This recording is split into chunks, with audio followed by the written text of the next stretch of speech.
Hello नमस्कार my dear मित्रों, कैसे हैं आप लोग। बढ़िया, मस्त, झक्कास।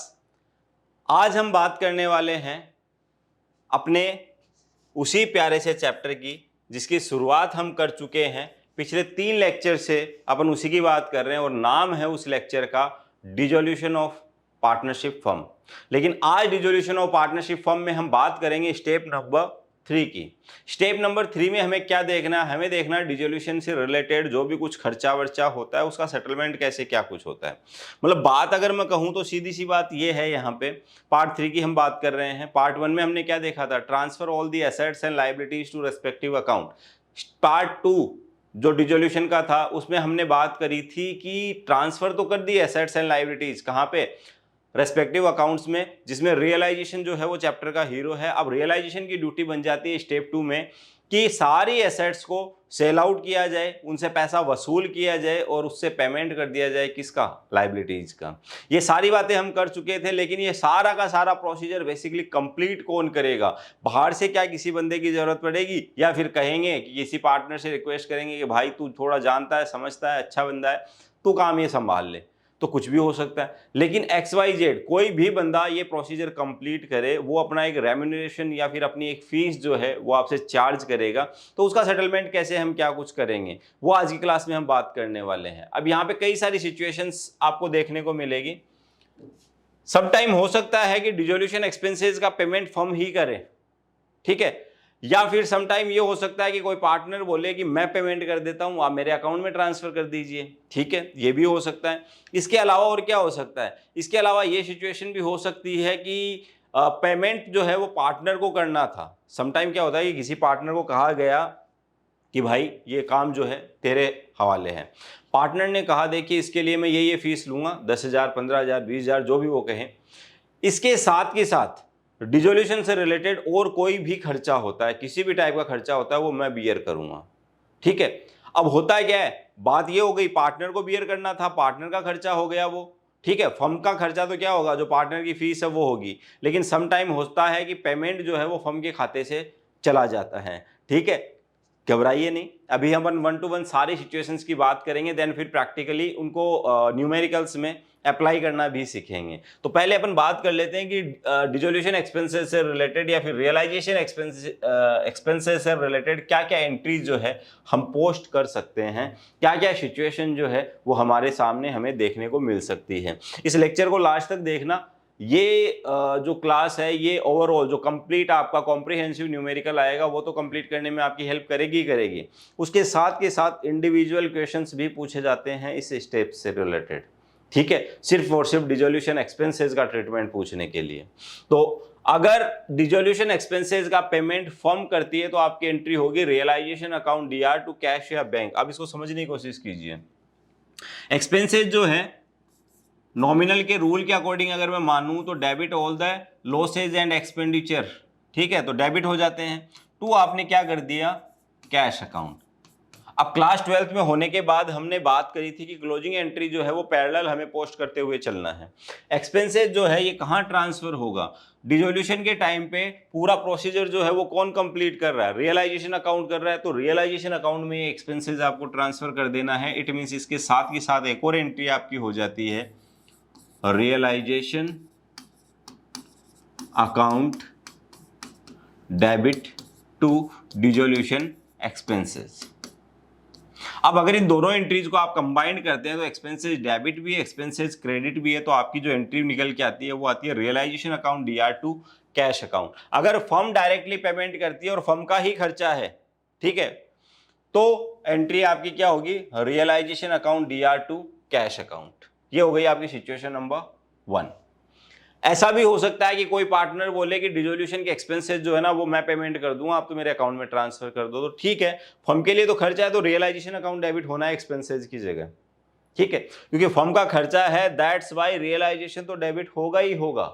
टू कैश की जगह हम क्या कर देंगे, पार्टनर्स कैपिटल अकाउंट कर देंगे। जैसे लाइबिलिटीज का पेमेंट किया था पीछे हमने, लाइबिलिटीज की जगह रियलाइजेशन को डेबिट किया था और टू क्या कर दिया था, पार्टनर्स कैपिटल या फिर कैश। सेम सिचुएशन है, रियलाइजेशन डेबिट होगा अगर फर्म का खर्चा है तो एक्सपेंसेस की जगह का पेरेंट बन के कौन आएगा, रियलाइजेशन। लास्ट क्लास में भी हमने बात की थी, सारी एसेट्स, सारी लाइबिलिटीज सारे एक्सपेंसेस, सारी इनकम, सबका माई बाप कौन? रियलाइजेशन।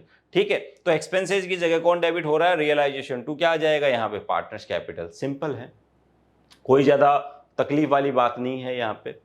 आगे बढ़े अगर अपन, तो अब एक सिचुएशन ये आ सकती है कि यहाँ पे देखो ये दो पार्टनर थे, ठीक है, दो पार्टनर थे, एक का नाम था ए और एक का नाम क्या था? बी।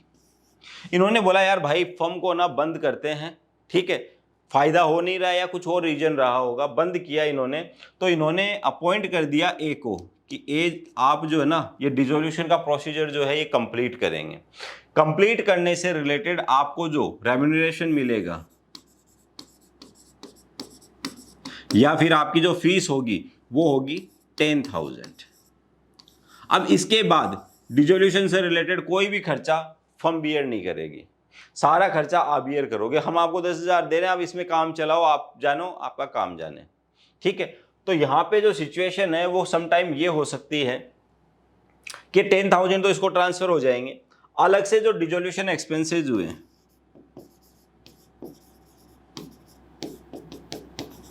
वो हुए 5,000। कितने के हुए? 5,000 रुपए का डिसोल्यूशन एक्सपेंसेस जो है फर्म को पेमेंट करना पड़ा। तो यहाँ पे जो पार्टनर को पेमेंट किया जा रहा है कितने का? 10,000 का। तो उसके लिए तो एंट्री हो जाएगी आपकी realisation account DR to cash नहीं, हम कर देंगे यहाँ पे पार्टनर्स कैपिटल अकाउंट कर देंगे, ठीक है, टू एज कैपिटल अकाउंट। कितने से हो जाएगी ये? 10,000 से। अब ये जो 5,000 है ये फर्म ने पेमेंट कर दिया। ये किसने पेमेंट कर दिया? फर्म ने पेमेंट कर दिया। बट ये 5,000 की रिस्पॉन्सिबिलिटी किसकी थी? एक ही थी। फर्म तो ऑलरेडी एक एक अकाउंट में ट्रांसफर कर चुकी है ना 10,000, तो ये रिस्पॉन्सिबिलिटी किसकी थी?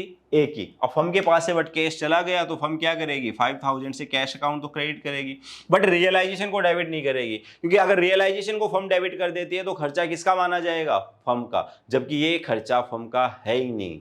तो यहाँ पे रियलाइजेशन की जगह डेबिट हो जाएगा एज कैपिटल अकाउंट। क्या डेबिट हो जाएगा?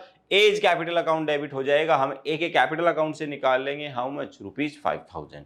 ठीक है, तो ये जो थर्ड एंट्री है ये कब पोस्ट करेंगे? अगर फर्म पेमेंट कर देती है on behalf of any partner, ठीक है, on behalf of partner paid by firm, तो ये आपकी ये एंट्री हो जानी है। ये 3 एंट्रीज आपको यहाँ पे बताई गई है। इनके अलावा और भी डिपेंड करता है सिचुएशन के ऊपर, क्या सिचुएशन वो बन रही है उसके अकॉर्डिंग ये एंट्रीज जो है टाइम टू टाइम चेंज हो सकती है। तो आपको बस समझ लेना है, ये 3 एंट्री अगर आपके समझ में आ गई है, इन तीनों एंट्रीज की कैलकुलेशन गणित जो है ये अगर आपको समझ में आ गई है तो मुझे नहीं लगता आपको कोई दिक्कत आने वाली है। चलिए चेक करते हैं दिक्कत आती है या नहीं आती। तो यहाँ पे कुछ ट्रांजेक्शन्स मैं आपके लिए लेके आया हूँ, ट्रांजेक्शन्स है, देन उनका जो सॉल्यूशन है वो अपन पोस्ट करते चलते हैं। जैसे ही आपकी स्क्रीन के ऊपर ट्रांजेक्शन आते आप वीडियो पॉज करेंगे, उसके बाद खुद से उसकी एंट्री सोचेंगे। अगर आपको एंट्री दिमाग में आ जाती है देन वेरी गुड, एप्रिशिएशन, मेरी तरफ से अपनी पीठ थपथपा लेना। और अगर एंट्री नहीं समझ में आती है या कुछ सही भी होती है तो चेक कर लेना। चेक करने के लिए आपको क्या करना है? वीडियो वापस से प्ले कर लेना है, ठीक है। तो चलिए पहला ट्रांजेक्शन है, dissolution expenses were 800।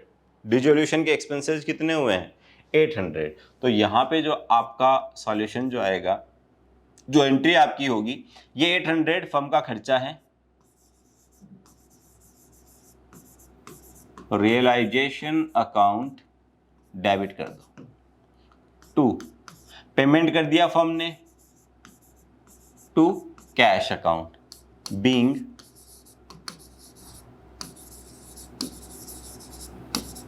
Realisation expenses paid by firm. कितना? 800। तो 800 से ये एंट्री जो है आपको बेटा यहाँ पे पोस्ट कर देनी है। सिंपल है। नेक्स्ट हम बात करते हैं कि डिसोल्यूशन एक्सपेंसेस है 800 रुपए, 800 वर पेड बाय प्रभु ए पार्टनर। डिसोल्यूशन एक्सपेंसेस तो फर्म के है ना, प्रभु पार्टनर ने दे दिया, ठीक है। अब पार्टनर ने अगर दे दिया तो इस सिचुएशन में हम क्या करेंगे? भाई खर्चा तो फर्म का ही है, तो रियलाइजेशन अकाउंट डेबिट तो होगा। हर हाल में खर्चा फर्म का होगा जब तक क्वेश्चन आपको स्पेशली बताया नहीं, ट्रांजैक्शन बताया नहीं कि ये खर्चा किसका था।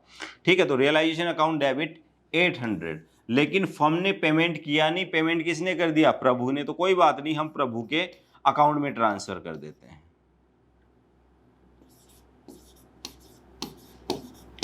प्रभुज कैपिटल अकाउंट कि भाई प्रभु 800 रुपए जो है तेरे अकाउंट में ट्रांसफर कर दिए हैं, घबराने की जरूरत नहीं है। ठीक है, realisation expenses paid by a partner. ठीक है, यहां तक कोई दिक्कत नहीं, कोई दिक्कत नहीं, यहां तक आराम से हमारा क्वेश्चन जो है वो चल रहा है। थर्ड आपका ट्रांजैक्शन है, और ध्यान से देखिए और समझिए इसको। Gita a partner was appointed to look after the dissolution work for which she was allowed a remuneration of 10,000। Gita ji को यहाँ पे अपॉइंट किया गया। ठीक है, और गीता जी को कहा गया कि 10,000 रुपए का रेम्युनरेशन जो है ना गीता जी आपको मिल जाएगा। Geeta agree to bear the dissolution expenses. अब ये लाइन जो है ना ये इंपॉर्टेंट है, इसको आप मार्क करेंगे। यहाँ पे गीता ने क्या किया? ठीक है, इमोशनल होके या फिर खुशी में या फिर मतलब किसी भी तरीके से कमेंट कर दिया कि भाई साहब जो भी डिसोल्यूशन का एक्सपेंसेस होगा ना अपनी जिम्मेदारी है। आप तो हमें 10,000 दे रहे हैं ना, भूल जाओ, ये पूरा प्रोसीजर जो है कंप्लीट हो जाएगा, जो भी खर्चा लगेगा वो मैं बियर करूंगी। Actual dissolution expenses 9,500 paid by Geeta. Geeta ने एक्चुअल में क्या पेमेंट किया? 9,500। हमें क्या फर्क पड़ता है कितना ही करे, गीता ने पेमेंट किया है। फर्म के पॉइंट ऑफ व्यू से फर्म की जो बुक्स में एंट्री जो होगी, फर्म कहेगी कि हमारे लिए जो रियलाइजेशन का खर्चा है वो है 10,000। कितना है? 10,000। भाई गीता को हमें रेम्युनरेशन देना है। अब एक्चुअल में गीता ने क्या पेमेंट किया वो गीता जाने, हमें कोई लेना देना नहीं है। अगर फर्म पेमेंट कर देती इस 9,500 का तो यहाँ पे एंट्री चेंज होती है। हम गीता के अकाउंट में 10,000 नहीं ट्रांसफर करते, सिर्फ 500 ही ट्रांसफर करते हैं, क्योंकि 9,500 तो हम पेमेंट कर चुके हैं ना। तो अल्टीमेटली आपको ये समझना है फर्म के लिए खर्चा कितना है। फर्म के लिए खर्चा है 10,000 being realisation expenses transferred to partners capital account. आई बात समझ में? ठीक है, 10,000 रुपए देके किसी पार्टनर को अपॉइंट कर दिया गया कि आप जो है ना ये पूरा प्रोसीजर जो है संभाल लेना, अब आप जाने आपका काम जाने। ठीक है, उसके बाद एक्चुअल एक्सपेंसेस क्या होते हैं, कितने आपने पेमेंट किए, फर्म को उससे कोई लेना देना नहीं है। अब यहाँ पे देखिए फोर्थ ट्रांजेक्शन, इसमें क्या है? इसमें कुछ अलग है। Janaki a partner agree to look after the dissolution work for a commission of 5,000। Janaki ने बोला 5,000 रुपए दो, मैं संभालूंगी डिसोल्यूशन का खर्चा। Janki agree to bear the dissolution expenses.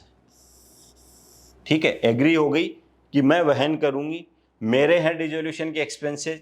Actual dissolution expenses जो है वो 5,500 हुए, हमें कोई लेना देना नहीं है। Were paid by Mohan another partner on behalf of Janki. अब यहां पे इश्यू आ गया, किसी दूसरे पार्टनर ने पेमेंट कर दिया on behalf of Janki, firm ने पेमेंट नहीं किया, फर्म के पास से कैश नहीं गया।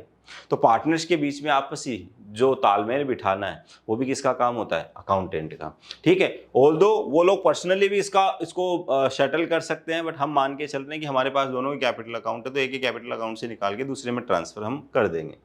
बट पहले फर्म के बिहाफ पे खर्चा कितना है? 5,000। तो फर्म जो है वो एंट्री करेगी रियलाइजेशन अकाउंट डेबिट। कितना? 5,000 टू किसको अपॉइंट किया गया था? अपॉइंट किया गया था यहां पे जानकी को। तो जानकीज कैपिटल अकाउंट कितना दे देंगे जानकी को? 5,000। ये तो देखो फर्म तो यहां पे फ्री हो गई है, अब हुआ क्या, 5500 एक्चुअल एक्सपेंसेस जो है ना वो जानकी के बिहाफ पे किसने पेमेंट कर दिया, मोहन ने। तो हम यहाँ पे एक एंट्री यहाँ पे और डाल देते हैं कि भाई जानकी के कैपिटल अकाउंट को हम क्या करेंगे, यहाँ पे डेबिट कर देते हैं। ठीक है, और क्रेडिट कर देते हैं किसके अकाउंट को, मोहन्स कैपिटल अकाउंट। कितना, 5500। अब कैश तो गया है लेकिन वो किसके पास से गया है, मोहन से। तो मोहन जाने, उसका काम जाने। हम तो हमारी बुक्स में क्या करेंगे, जानकी के कैपिटल अकाउंट में पहले हमने 5000 डाले कि भाई 5000 की बात हुई थी, वो हमने ट्रांसफर कर दिए। अब मोहन ने पेमेंट किया है ऑन बिहाफ ऑफ जानकी, तो मोहन को पैसा दिलवाना है किससे, जानकी से। तो जानकी के कैपिटल अकाउंट को डेबिट किया और मोहन के कैपिटल अकाउंट को बढ़ा दिया। सिंपल सी गणित है। ठीक है, आगे फिफ्थ आपका ट्रांजेक्शन है, a partner Kavita agree to look after the dissolution process for a commission of 9000। She also agree to bear dissolution expenses. ठीक है, वो भी एग्री हो गई किस बात के लिए कि डिसोल्यूशन का सारा खर्चा मेरा है। Kavita took over furniture of 9000 for her commission. Furniture has already been transfer to realisation account. देखो फर्नीचर जो है वो रियलाइजेशन अकाउंट में ट्रांसफर किया जा चुका है और उसको कौन लेके जा रही है, पार्टनर लेके जा रही है। अब बात समझिए आप, ठीक है, बात समझिए। यहाँ पे क्या आपकी एंट्री होनी है, फर्म के लिए खर्चा है, क्या खर्चा है, फर्म के लिए खर्चा है 9000। तो फर्म एंट्री क्या करेगी, और रियलाइजेशन अकाउंट डेबिट, यही करेगी। कितने से करेगी, 9000 से। अब क्या हम कैपिटल अकाउंट में डालेंगे कविता के ये पैसा, नहीं सर, क्यों बढ़ाने की जरूरत है, उसके कैपिटल अकाउंट को फर्नीचर लेके चली गई ना। तो बुक से क्या जा रहा है, बुक से जा रहा है फर्नीचर, ना कि कैश। फर्नीचर जा रहा है, अभी कैश नहीं जा रहा है फर्म से। ठीक है, तो फर्नीचर जा रहा है, तो यहाँ पे क्या लिखे हम, टू फर्नीचर लिखे। नहीं सर, डिसोल्यूशन के केस में ऐसा तो होता ही नहीं है। फर्नीचर जो है वो एसेट है और एसेट की जगह कौन आएगा, रियलाइजेशन। कौन आएगा, रियलाइजेशन। तो क्रेडिट भी क्या होना है, रियलाइजेशन अकाउंट क्रेडिट होना है। कितने से, 9000 से। अब हम कोई पागल थोड़ी ना, हमें इतनी बात तो पता है कि एक अकाउंट डेबिट और वही अकाउंट क्रेडिट। तो इट मीन्स ये जो है एंट्री हमें करने की कोई ज़रूरत नहीं है। यहाँ पे जो हमारा जवाब होगा, यहाँ पे जो हमारा जवाब होगा, वो जवाब हमारा होगा सर नो एंट्री। ठीक है, कोई एंट्री नहीं होगी इस ट्रांजेक्शन की, ऐसा कुछ हम जवाब देंगे। सिक्स्थ ट्रांजेक्शन जो हमसे कह रहा है, एक डेटर है Ravindra for 19000 agree to pay the dissolution expenses which were 18000 in full settlement of his debt. एक डेटर है, एक बंदे के हम 18000 रुपये मांगते हैं और वो क्या बोल रहा है कि भाई ये आपका जो भी डिसोल्यूशन का एक्सपेंसेस है ना 18000, ये मेरे हवाले कर दो। आप क्या कर दो, आप मेरे हवाले कर दो और अपना हिसाब किताब जो है ना वो बराबर करो। ठीक है, तो कोई दिक्कत नहीं है, कर देते हैं। रियलाइजेशन, फर्म का खर्चा कितने का, 19000 नहीं 18000 है ना फर्म का खर्चा। ओके, 18000 का खर्चा है। पेमेंट में क्या दे रहे हैं हम, खर्चा चुकाने के लिए डेटर्स दे रहे हैं। हम क्या दे रहे हैं, डेटर्स दे रहे हैं कि भैया डेटर्स जो है अपने आप निपटा लेंगे, तो डेटर्स को हमें बुक से हटा देना। तो डेटर्स की जगह कौन क्रेडिट होगा, रियलाइजेशन अकाउंट। ये पिछली क्लास में ही आपको बता दिया था स्टेप 2 में।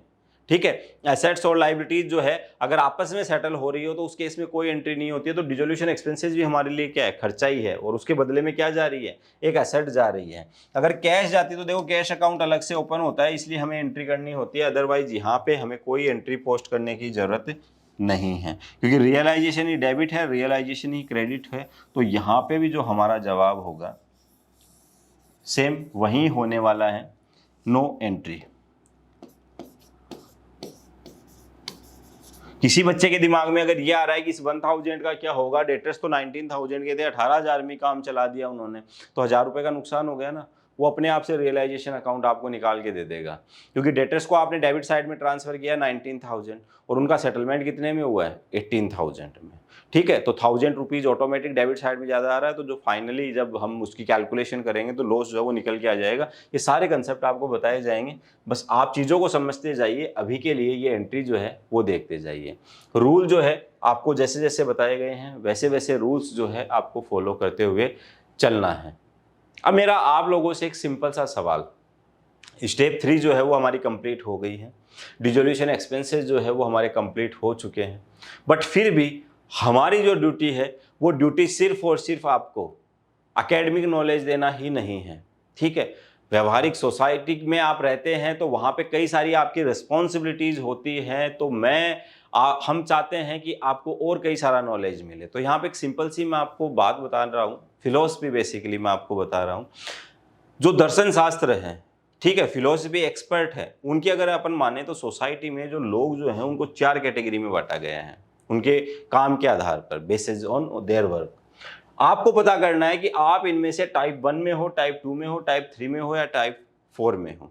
टाइप 1 जो है ना वो है बेवजह दूसरों का नुकसान करने वाले। कुछ लोग होते हैं जो बेवजह ही किसी का नुकसान करते रहते हैं, अलग ही मजा आता है उनको। ठीक है, उनको एक अलग ही मजा आता है कि हाँ भाई कर दो नुकसान।